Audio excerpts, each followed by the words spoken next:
c'est pas obligatoire. Bon, l'Israël, il est déjà presque 11 heures, quoi.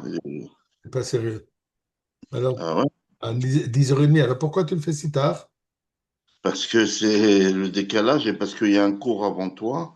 Hein? Donc, il faut que je gère. On peut y aller, on peut y aller. Ok, j'espère que je ne vais pas endormir les gens. Dis- Vas-y, pas de Bon, ben, problème. et si oui, n'oubliez pas de dire chemin. Peut-être avant de commencer le chiot, on devrait dire ensemble le chemin et un mapil, comme ça, si on s'endort, on a fait le chemin. Ok. Bon, chapitre 100 de Tilim, Mizmor le seuil de Rila de Nicolas Ratif de Sadin, Missim, Roubaix de Fanabendana. Du Kadin, Limu, Osan, Vela, Nachlam, Tiamari, Seba, Yishon, Seda, Ratzvei, Sebisila. Hoy de le Baruch Shmoy, Kitoy, Valdine, Lelam, Chazdev, Yad, Der, Voder, Amun, Osei, Shir Amalas, le David, Kuf, Chov, Dalet. שאמר לצדו ולא לאדוני שואל לנו אם אני ישראל לא לאדוני שואל לנו מקום אלינו אדם אזי חיים בלנו בחריס הבומבון אזי מים שטפונו אנחנו עובר נפשנו אזי עובר נפשנו המים והזידנו ברוך אדוני שלנו סננו תרף לפני נפשנו ציפורנים לטוב ופח כשהפח לשבור בנחת נמלטנו עזרנו בשם אדוני איסי שמיים וארץ הללויה קנ"ן הללו אל בקודש עלו בקעוזו עלו בגבורסו ולו קרב גוד עלו בסקר שופר הללו בני ולבחינר עלו בספר מוחל, עלו מיני בוגרוב, עלו בציצלי שם, עלו בציצלי זרוע. כל לנו שם תהליל, הללויה. Donnons un peu de tzedaka.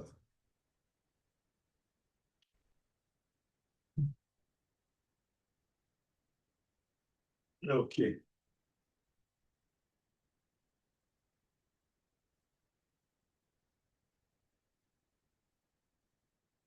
Ce Shabbat qui a Shabbat Parashat Mishpatim,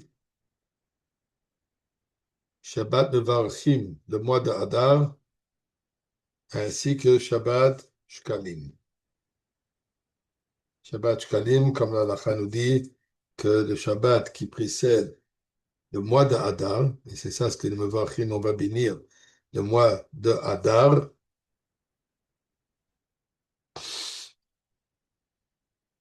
dans le Beth Amikdash, c'était le moment où Machrizin al Ashkalim, à l'époque du Beth Amikdash, c'était le mois qu'on ramassait les fonds, appel de fonds, durant tout le mois, c'était le mois de ramener les dons, c'était le mois que chacun devait donner le machatzit shekel, la demi-pièce, qui allait pour les besoins communautaires des korbanot, korban tamid, et ainsi que pour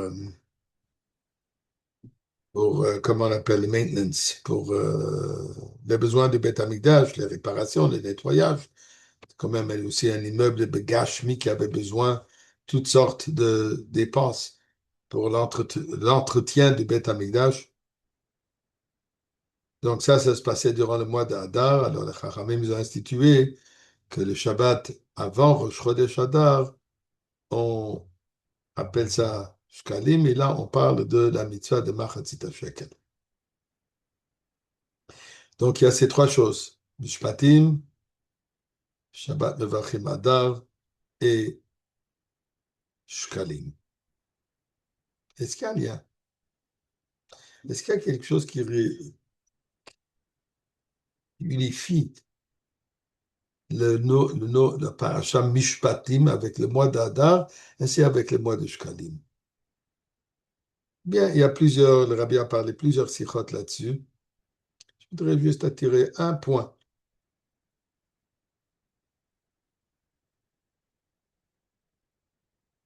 Le mois d'Adar, Mishenichnas Adar Marbim Besimcha. Le mois d'Adar commence, on ajoute, on augmente dans la joie. Question qu'on peut poser.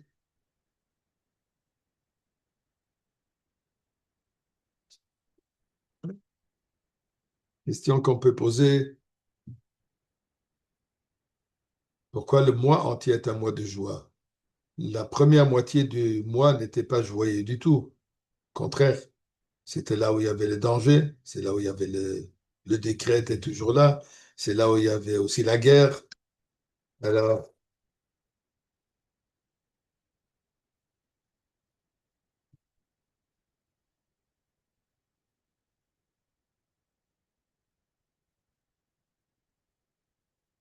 Comment est-ce qu'on appelle ça le mois entier de Simcha?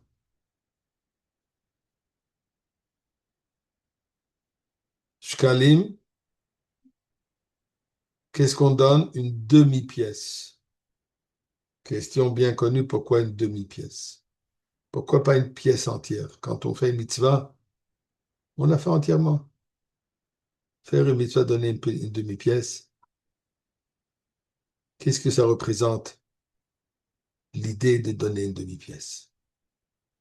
Et finalement, le mot mishpatim. Ça commence avec les paroles Ve'eile ha-mishpatim asher tasim lifnehem. Voici les mishpatim, voici les lois que Dieu dit à Moshe Rabbeinu asher tasim lifnehem, que tu vas présenter, que tu vas mettre, tu vas placer devant le peuple juif. Nous savons que dans les mitzvot, il y a trois sortes de mitzvot, trois catégories de mitzvot. Eidut, Chokim ou Mishpatim. Pas nécessairement dans cet ordre.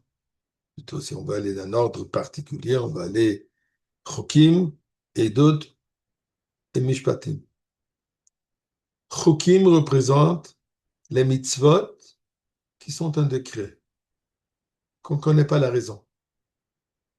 Shlomo Ameler dit, ça me dépasse, la mitzvah de Shatnez, par exemple, me dépasse. Je ne comprends pas. Il y a plusieurs mitzvot qui rentrent dans la catégorie de Mishpatim qui sont complètement même illogiques. J'irai même plus loin, qui vont contre toute la logique. Par exemple, l'exemple habituel, Paradouma. Il y a tellement de détails contradictoires dans cette même mitzvah qu'on ne peut rien comprendre. La Paradouma, qui est là pour purifier la personne qui s'occupe pour préparer la farapara, la Paradouma, lui, il devient tamé. C'est quoi le sens? Même chose, mikveh, toutes les lois de Touma et Tahara, les lois de pureté et impureté, complètement illogiques. Pourquoi est-ce qu'on devient tamé quand on est en contact direct ou même indirect avec la mort, un cadavre? Qu'est-ce qu'il faut faire? Il faut se tremper, il faut s'immerser dans un mikveh. Là, on devient tort. C'est pas sale. Il n'y a rien, il y a rien de sale si une personne est dans un environnement près d'un cadavre. Et pourquoi ça prend un bain particulier, une immersion dans un bain particulier? Si on prend des douches, ça ne suffit pas. Si c'est pour se laver, pour être propre, on n'a qu'à prendre une bonne douche ou un bain tourbillon et ça suffit. Non, dit la Torah. Il faut que ça soit un mikveh. Où est la logique? Et pour cette raison, les lois de cacheroute, la chair d'une vache ou d'un bœuf est permise à manger. Bien sûr, il faut la préparer comme il se doit avec la shrita et toutes les lois qui rentrent dans la préparation de cette viande. Mais l'animal, il est cachère. La chair d'un cheval, par exemple, n'est pas cachère. Quoi la différence? Pourquoi? Nous connaissons les signes. Signes de reconnaître si un animal est cachère, s'il a les sabots fondus et rumine. Mais ce n'est pas une raison. Où est la logique? Ainsi de suite. Ça sont les lois, ce qu'on appelle chok. Ensuite, nous avons les lois qu'on appelle Eidut. Eidut, témoignage. On observe le Shabbat, pourquoi? Puisque c'est un témoignage que Dieu a créé le monde et au septième jour il s'est reposé, donc ça nous donne un moment de réflexion à qui, quoi, quand est le monde. À reconnaître que Dieu a créé le monde. Toutes les fêtes, Pessah, la sortie d'Égypte, Shavuot, le don de la Torah, Sukkot, les huttes qu'on était dans le désert, ainsi de suite. Ce sont tous des mitzvot de témoignage qui témoignent à un certain réalité, un certain événement, ou par exemple même la mezouza. À ceux qui disent que la mitzvah de mezouza rentre dans les lois des doutes, pourquoi c'est un témoignage qu'ici vit un juif. Ici, si c'est une maison qui est protégée par un Kadosh Baruch Hu. Donc c'est un témoignage. Comme Ramban nous dit que de nous-mêmes, on n'aurait pas pensé à faire une mitzvah comme ça, mais Dieu nous a donné la mitzvah et nous a aussi donné la raison, qui est très logique. Ensuite viennent les mitzvot mishpatim. Mishpatim, ce sont les sortes de mitzvot qui sont tellement logiques que de par eux-mêmes, on aurait compris. Ne pas voler, c'est quelque chose que la logique humaine, que la moralité humaine nous pousse à se comporter comme il se doit. Pas tuer, pas être agressif. Tout ça, ce sont des mishpatim, des mitzvot qui sont tellement logiques qu'on aurait même pu y penser nous-mêmes. Oui, je vous vois poser la question, si c'est tellement logique, comment ça se fait que la majorité du monde, certainement non-juif, ne le font pas? Hein, bonne question. Mais une fois qu'on en parle, c'est logique. Commence la Torah. Ve'eila hamishpatim, asher tasim lifnehem. Voici les mishpatim, voici ces lois que tu vas présenter devant le peuple juif. Est-ce que tous ces mitzvot qui sont inclus dans mishpatim, est-ce qu'ils sont tous tellement logiques? C'est à voir. D'ailleurs, je veux quelque chose de très beau. Dans cette paracha, il y a 53 mitzvot. 53 mitzvot.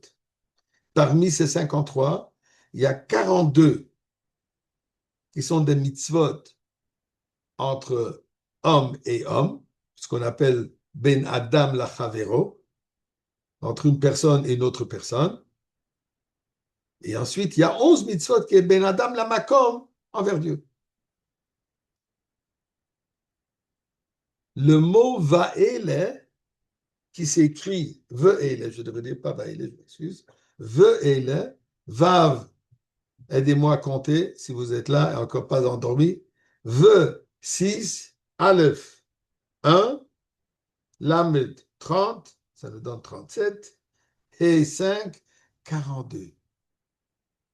Exactement les 42 mitzvot qui sont Ben Adam, la Chavero, entre une personne et l'autre, correspond au mot Ve'ele, et voici les Mishpatim. Alors, comme je disais, essayons de voir si vraiment toutes ces mitzvot sont tellement logiques. Je vais en prendre une mitzvah. Pasuk de dire Im kesef tal ve'et ami. Si tu vas prêter de l'argent à quelqu'un de mon peuple, donc quelqu'un de juif, et ha'ani imach, le pauvre qui est parmi toi. Un pauvre, un juif, malheureusement, qui est nécessiteux, qui a besoin de prêter de l'argent, tu vas lui prêter l'argent. Mais ensuite, il y a toutes sortes de conditions. Ici arrive le temps qu'il est censé de rembourser, il arrive le temps qu'il doit payer, et il ne peut pas payer, dit la Torah. Je m'excuse. Première chose, tu dois lui emprunter, condition de ne pas prendre de ribit. Comment on appelle des ribit en français? Ajouter un certain pourcentage. Intérêt. D'intérêt, merci. Tu prêtes 100 $, c'est 100 $ et pas $1 de plus qu'il doit te rendre. À tel point, il y a plein d'halachot, ce qui peut te dire merci. En disant merci pour un prêt, ça peut être considéré comme ribit. S'il veut t'amener un petit cadeau pour ta gentillesse, interdit, c'est ribit. Il y a ribit, il y a avak ribit, il y a plein d'halachot qui rentrent dans ce qui est ribit. Par exemple, si tu dis à quelqu'un, tu sais quoi, tu me dois 100 $, rembourse-moi plutôt et je vais te donne-moi 90. C'est interdit. Pourquoi? Puisque c'est ici créer une image que le temps a changé la somme. Donc ça devient du ribit. Même s'il a payé moins, mais c'est comme que s'il aurait venu plus tard, il aurait dû payer plus. Donc, aussi du ribit. Il y a plein d'alachot dans l'ilchot ribit là-dessus. L'autre, il y a l'ok noshe, l'os simon alav nesher. Ne lui impose pas des intérêts. Nesher, qu'est-ce que ça veut dire Nesher? Nesher, c'est comme euh, quelque chose qui mord, mordre. Pourquoi? Puisque les intérêts, ça mord à la personne. Au début, on ne le réalise pas. Bon, c'est pas grand-chose. Mais ça s'accumule, et ça peut être très, très grave. Pour vous dire, moi, je connais ça un peu malheureusement. Probablement déjà mentionné ça dans le passé. Dans ma shlichut, je visite régulièrement des juifs en prison. Et là, je peux vous dire que c'est un sujet très grave, très sérieux. Si tu prêtes une canette de coke, il faut que tu rembourses deux. Si tu viens pas à temps, tu dois rembourser quatre. Et ainsi de suite. Jusque ça peut devenir que ça va même coûter, chas v'shalom, la vie à quelqu'un. Donc, il ne faut pas mordre fort attention. Le montant que tu as prêté ne t'attend pas plus que cela. Ensuite, dit la Torah, Im chavol tarbol sa matrayecha. Maintenant, s'il t'a donné comme garant, un gage, t'a donné un vêtement, alors quand vient le matin, il faut que tu lui rentres. Il a besoin de quoi s'habiller. La même chose, s'il te donne son coussin, alors la nuit, il faut que tu lui rentres. Et la Torah dit, Vohaya ki tzak elai. Si le pauvre il viendra, il va pleurer devant moi, il va crier à Kadosh Baruch Hu, hey, j'en peux plus, je dois lui donner mon coussin, je n'ai pas sur quoi, avec quoi dormir. Dit Dieu, Veshamati kichanun ani. Je vais l'entendre, pourquoi? Puisque je suis miséricorde. Donc ici, il y a une mitzvah qui dit la chose suivante. Si tu prêtes de l'argent à quelqu'un, tu n'as pas le droit d'en profiter. Non seulement il y a même une plus grande autre halakha. S'il arrive le temps, il ne peut pas rembourser. Pas qu'il veut pas qu'il fait quelque chose de malhonnête. Vraiment, il ne les a pas. La Torah dit qu'on n'a même pas le droit de lui envoyer un mot, un rappel. On n'a pas le droit de mettre de la pression. Imaginez-vous, il y a la qui dit la chose suivante.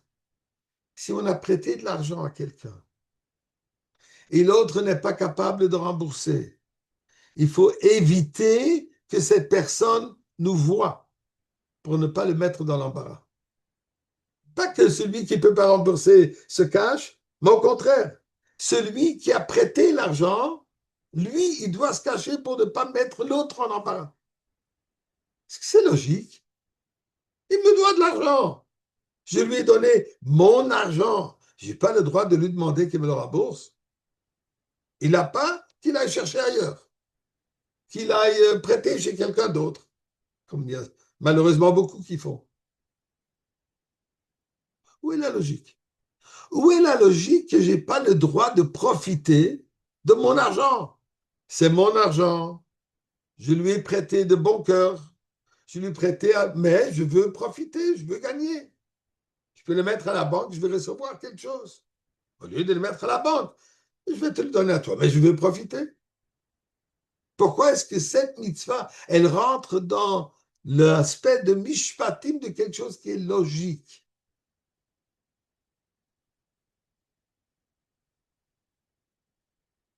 Donc, mishpatim, chodesh adar et shkalim.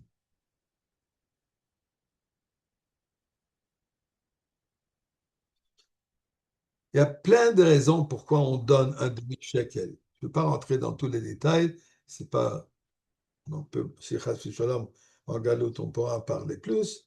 Mais il y a un point important. on donne une demi. Ceci pour nous rappeler qu'en réalité, ce qui m'appartient n'est que la moitié, dans l'image de moitié. Ce n'est pas exact le compte, mais de reconnaître que tout ce que je possède, qui me paye mon salaire? Qui me donne mon argent? À qui s'appartient tout ce que j'ai? En réalité, ce n'est pas la compagnie pour qui je travaille, ou si je suis un commerçant moi-même, je suis à mon compte. C'est pas puisque j'étais intelligent, j'ai bien fait les affaires, j'ai bien réussi, c'est ma réussite. Rien de tout ça. Une personne doit toujours reconnaître que tout ce que j'ai, tout cela vient d'Akadosh Baruch Hu. Ça vient de Dieu.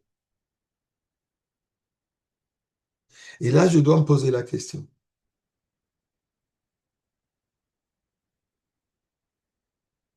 Quand je prête de l'argent à quelqu'un, ça veut dire que j'ai de l'argent mis de côté que je n'ai pas vraiment besoin. Je n'ai pas lui prêter l'argent que j'ai besoin d'aller aller chez l'épicier et m'acheter de la nourriture pour Shabbat, pour la semaine, ou pour payer les scolarités de mes enfants, etc., de tous mes besoins.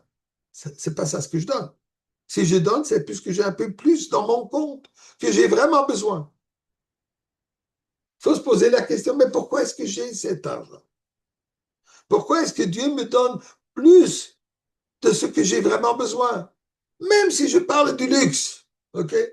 Non, pas maintenant combien j'ai vraiment besoin. C'est déjà très individuel. Quels sont les besoins? D'ailleurs, une histoire qui me revient à la tête. Ici à Montréal, il s'appelait Reb Schollenberg Gokov. Il s'appelle toujours, je devrais dire. Baruch Hashem, il est toujours vivant, Admé Aveshmonim. Un grand Talmid Chacham, un de Rosh Yeshiva, un gars extraordinaire. Mais le pauvre, il n'avait jamais un rond en poche.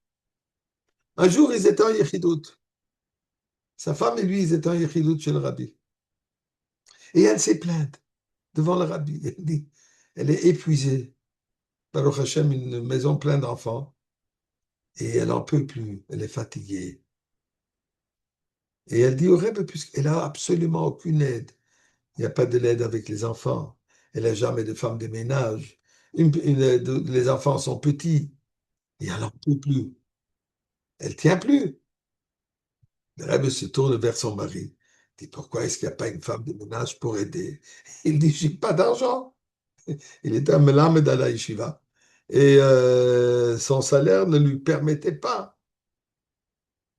de prendre une femme de ménage. Il dit, je n'ai pas l'argent pour payer une femme de ménage. Le rabbi lui dit la chose suivante, et ça c'est quelque chose qu'on devrait tous entendre et savoir. De la manière comment moi je l'ai entendu. Auf Hitztarchsen wie der Eibishter. Pour les besoins, pour vraiment les besoins, Dieu donne. Maestris, plus que les besoins. Ça, c'est un autre compte que Dieu a. Ça n'est pas avec qui. Il y a ceux que Dieu donne. En plus, il y a ceux que Dieu ne donne pas. Mais pour les besoins minimes pour vivre, Dieu y donne. C'est à toi de décider quels sont vraiment tes besoins. Si toi, lui dit le rêve, toi, tu vas comprendre qu'une femme de ménage à la maison, ce n'est pas un luxe, mais c'est un besoin, tu auras. Donc, c'est à nous de décider raisonnablement qu'est-ce qu'est considéré les besoins. Mais pour ça, nous avons. Alors, pose la question, pourquoi est-ce que Dieu me donne plus? Pourquoi est-ce que j'ai de l'argent dans la banque? Pourquoi? Pour le futur? Nous disons, Baruch Hashem Yom Yom. On vient de la parashat Aman. C'est quoi l'Aman? Aman nous enseigne, aujourd'hui tu as ce que tu as besoin, demain Dieu va te donner encore. Tous les jours Dieu va nous donner. D'ailleurs, j'oublie son nom, il y avait un des tzadikim il n'allait jamais dormir le soir avant d'avoir vidé tous les poches. Il lui restait encore une pièce en poche et il cherchait quelqu'un pour lui donner la tzedaka. Pas garder une pièce pour le lendemain. Bon, ça, vous pouvez dire, c'est un peu un niveau très avancé, mais l'idée, il faut la comprendre. L'idée, il faut Il faut l'intérioriser au moins d'une certaine manière. Donc, la question est pourquoi est-ce que Dieu me donne tout ça? Alors, il y a une belle histoire avec Reb Meir Premishlan. Tzadik de Premishlan. Il s'appelait, lui-même s'appelait Mayerlo. Mayerlo. Il y avait un chassid, très confortable. M'excuse. Il était bien, et le Rebbe Premishlan, il était très généreux. Le Rebbe Premishlan lui a donné bracha qu'il s'enrichit. Et effectivement, il est devenu très riche.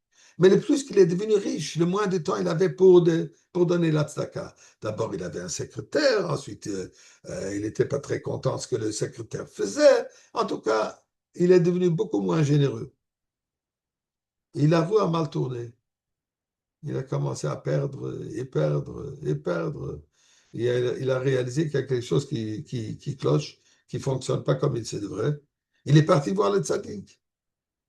Mais Premishlan lui dit la chose suivante. Quand il parlait de soi-même, il disait Maïro. Il dit, moi, j'ai besoin de l'argent. J'ai besoin de beaucoup d'argent. Qu'est-ce que moi j'ai besoin de l'argent? Il dit, ici, j'ai une orpheline il faut la marier. Là-bas, il y a une femme qui n'a pas, qui a besoin de l'aide, elle a besoin de l'argent. Ensuite, il y a le pauvre là-bas qui a perdu son argent. Et j'ai tous les tzedakot que je dois donner. Tellement de gens qui viennent me demander de leur aide. Mais je n'ai pas le temps pour m'en occuper. J'ai tout simplement. Alors, qu'est-ce que je fais? Je donne cet argent qui m'est dû pour donner aux autres. Je te les ai donnés à toi, pour que toi, tu deviennes le gars par tzedaka, pour que toi, tu sois le secrétaire qui distribue la tzedaka. Alors, aussi longtemps que tu as distribué cet argent de tzedaka, là, tu l'avais. Mais malheureusement, puisque tu es devenu beaucoup plus avare, tu n'es plus tellement généreux que tu étais. Je n'avais pas de choix, il fallait que je prenne cet argent pour le remettre et le donner à quelqu'un d'autre qui est devenu riche pour que lui fasse la distribution. Donc, tu n'es qu'un distributeur. Donc, Martzita Shekel nous rappelle cette idée que l'argent que nous possédons, ça appartient à Dieu. Il y a une partie que Dieu me permet, et Dieu même veut, que j'utilise pour moi-même. Mais le reste, c'est pour donner aux autres. C'est pour faire une autre mitzvah, c'est pour aider le prochain, c'est pour donner, comme il dit, Ani imach. Le pauvre, il est avec toi. Non seulement ça, j'ai vu une belle pensée. Il dit, en réalité, oui, à Purim, on donne matanot la evionim. Matana, un cadeau. Habituellement, un cadeau, on donne à quelqu'un qui nous a fait quelque chose. On ne donne pas un cadeau pour rien. Quelqu'un qui m'a rendu un service, son amitié, peu importe ce que c'est, mais il y a une raison pourquoi on donne un cadeau. C'est de la tzedaka. Pourquoi est-ce qu'on dit matanat levionim? On devrait dire tzedaka levionim. Alors ils disent, en réalité, le pauvre, il nous rend un grand service. C'est quoi le service qu'il nous rend? Le fait qu'il a accepté directement ou indirectement, mais le fait que Dieu l'a choisi, que lui soit pauvre, afin que celui qui lui donne puisse faire la mitzvah, ça c'est un grand remerciement qu'on lui doit. On doit aux pauvres l'opportunité de pouvoir faire sa mitzvah, comme il dit, Gadol. Ce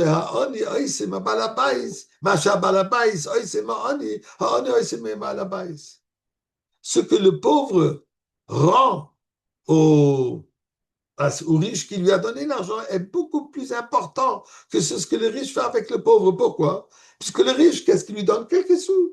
$1, $20, $1 million, peu importe. Mais c'est de l'argent. Pas plus et pas moins. Tandis que qu'est-ce que le pauvre donne aux riches?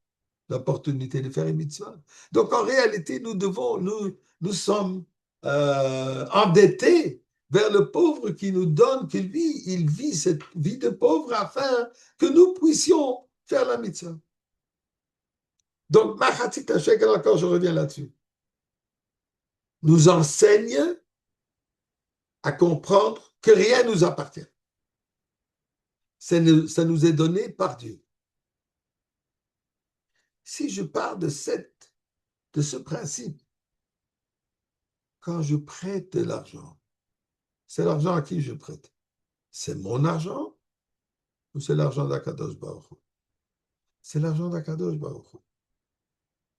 En réalité, tu devrais le considérer comme tzedaka. La raison pourquoi ça passe comme un prêt, pour ne pas embarrasser l'autre personne.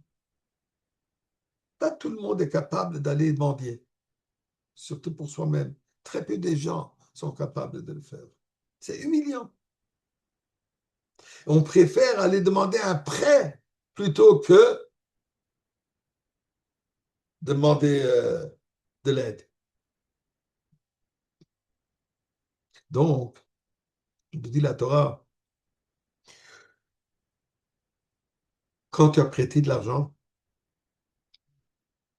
et l'autre n'est vraiment pas capable de rembourser, sache que c'est une tzedaka. Considère ça une tzedaka. Pourquoi?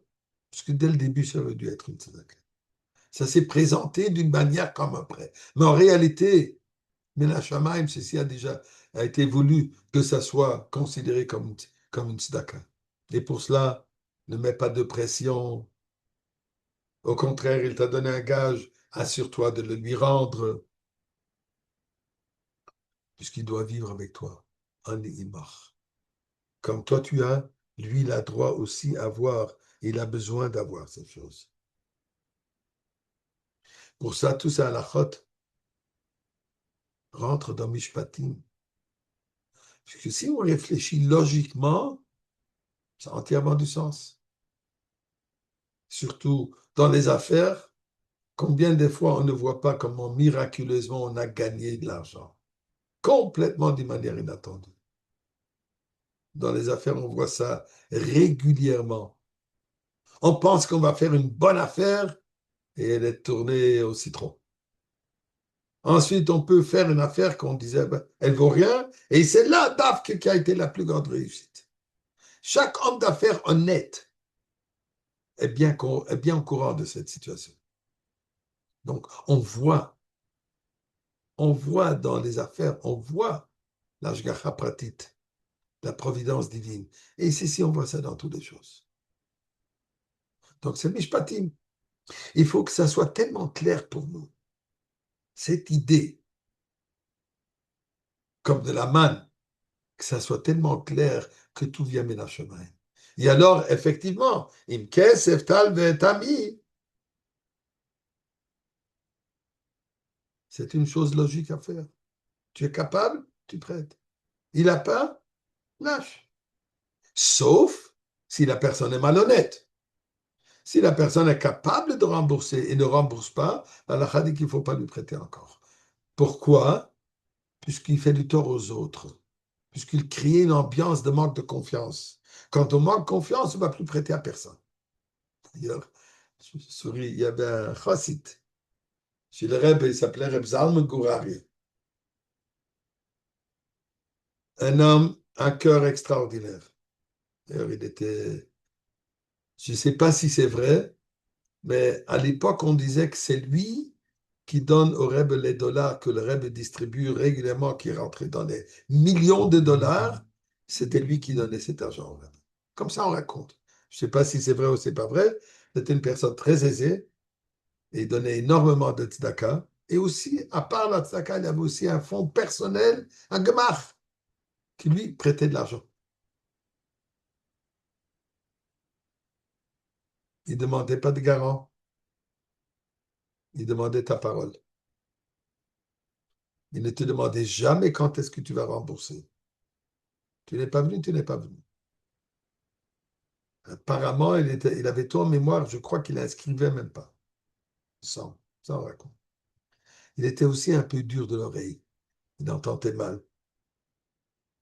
D'ailleurs, Shabbat, à un certain moment, il était assis, et il était toujours assis durant les fabringues derrière le Rebbe. Il avait comme un petit chauffard dans son oreille qui l'aidait à écouter. Alors, Reb Zalman, tu prêtais de l'argent, étant prêté de l'argent, tu le rendais à la date qu'il fallait, pas de problème, reviens autant de fois que tu veux. Si tu savais que la date est arrivée et tu ne peux pas payer, Tout ce que tu devais faire est aller le voir, dire Reb Zalman, je suis désolé, je ne peux pas encore, j'ai besoin un peu plus de temps. Et d'accord, des arrangements.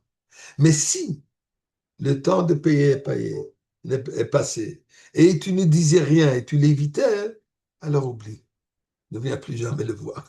Alors il est l'histoire qu'on raconte qu'une personne comme ça, qui avait l'habitude de ne pas rembourser, il est venu le voir un jour. Il dit, Reb Zalman, en yiddish, ich darf halva $5,000, j'ai besoin d'un prêt de $5,000. Et Reb Zalman lui dit, ich hör nicht, j'entends pas. Alors lui, c'est que Reb Zalman n'entend pas bien, il se rapproche, il lui dit dans l'oreille, plus fort. Et Reb Zalman lui dit, ich hör nicht dem ersten Mal, hör ich noch weniger dem zweiten Mal. Si j'entends pas la première fois, j'entends encore moins la deuxième fois. Le gars, il n'a pas compris le message. Finalement, il a fini par comprendre. Pourquoi? Puisque lui, c'était une personne qui ne remboursait pas. Alors, une personne comme ça, on n'est pas obligé de prêter. Pourquoi? Puisque ça cause du tort aux autres personnes qui ont besoin. OK. Bon, mais ça, c'est l'exception. Donc, revenons. Donc, Mishpatim Kesef Tal nous démontre comme tout vient d'Akadosh Baruch Hu, tel que Machatzit HaShekel. La moitié qu'on donne, qui est l'autre moitié? Akadosh Baruch Hu. Vient le mois d'Adar. Vient le mois d'Adar, on dit Mishenichnas Adar Marbim B'Simcha. Poser la question, ben c'est que la deuxième moitié du mois, la première moitié du mois n'était pas un moment de Simcha. L'explication qu'on peut donner est que si notre émouna, elle est forte, Mordechai dit Revach Vatzolo Yamoid la Yehudim. Mordechai a promis, on aura la réussite. Alors même pendant que je suis encore en souffrance, si la émouna, elle est absolue, on peut déjà se réjouir. Le fait de savoir que la délivrance, elle arrive, ça me rend déjà joyeux. Et si je ne suis pas joyeux, c'est une preuve qu'il me manque un peu dans mon émouna.